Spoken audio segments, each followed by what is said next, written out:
Hi everybody, welcome back to my channel. Today we're making Korean fire chicken or cheese buldak. To start this dish, we need to smash up 3 cloves of garlic, just giving them a nice little smash, getting out all your frustration, and then chopping this up into a nice fine mince. We also need about a teaspoon of ginger. I'm using a little bit more than a teaspoon, but I love the flavor of ginger and it adds another spiciness to this dish. If it's not your favorite, just mince up about a teaspoon. Add that to a large bowl. For our chicken, I have a pound of chicken breast. You can use thighs if that's what you prefer, but we want to cut this into 3/4 inch cubes. We want this to cook evenly, and you want to trim off any excess fat that you might come across. So just going through, giving this a little dice into 3/4 inch cubes, removing the fat, and we're going to pop this into the bowl with our ginger and our garlic. I've changed my gloves so I don't give anyone food poisoning. We're going to add 2 tablespoons of sauté and give this a nice little massage. The sauté actually removes that smell of chicken and it just makes it taste a little better. Once that's all massaged in, we're going to set that aside and build a sauce. In a small bowl, we're going to add 3 tablespoons of sugar, 1 teaspoon of soy sauce, 2 tablespoons of vegetable oil,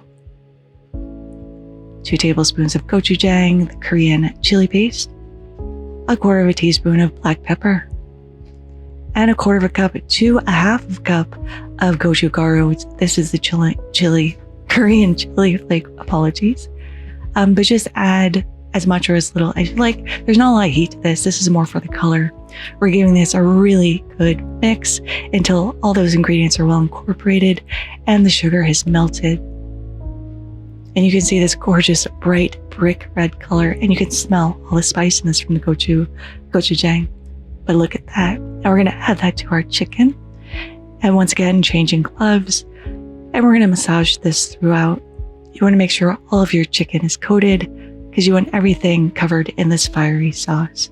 Now over on the stove in a large sauté pan over medium-high heat, we're going to add a tablespoon of vegetable oil. And we're going to tip in our chicken, scraping all of that fiery sauce in as well. We don't want anything to go to waste. We're going to season with a 1/2 teaspoon of kosher salt and add in 1/4 cup of cold water. Bring this up to a simmer, cover this, and let this cook covered for 15 minutes. We're also going to cook up some rice cakes according to the package directions. And after 15 minutes, we can take off the lid, add in our rice cakes, stir this around, and let this cook for an additional 5 to 7 minutes or until that sauce thickens a little bit. This is smelling absolutely delicious in my kitchen. We're also going to melt some cheese over a double boiler. Here's a nice little tip. You don't want your water to touch the bottom of your bowl. You want it to rest just underneath. Now you can also melt this in a microwave. I don't have a microwave though, and I was too lazy to use my broiler.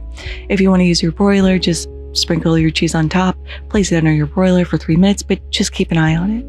After your cheese is melted, we are going to plate in our favorite dish, just spreading all this goodness around in a nice even layer. Then we're going to tip over all of our melty, gooey, delicious cheese. This feels so decadent, and the cheese bowl is going to be amazing. Then I attempted to light my kitchen on fire. Now I'm just using a kitchen torch to add a little scorch to it and topping with some scallion. And this is looking absolutely appetizing. Now let's go ahead and give this a taste. Let's check the cheese pool.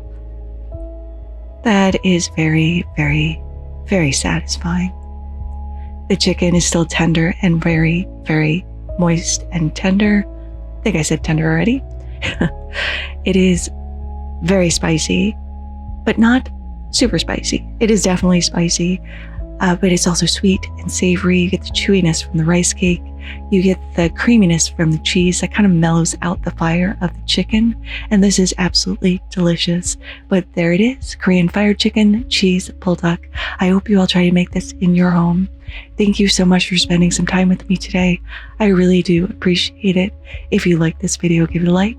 If you loved it, please consider subscribing and hitting that notification bell because I put out new videos every Thursday. Thank you again, and until next time, happy cooking.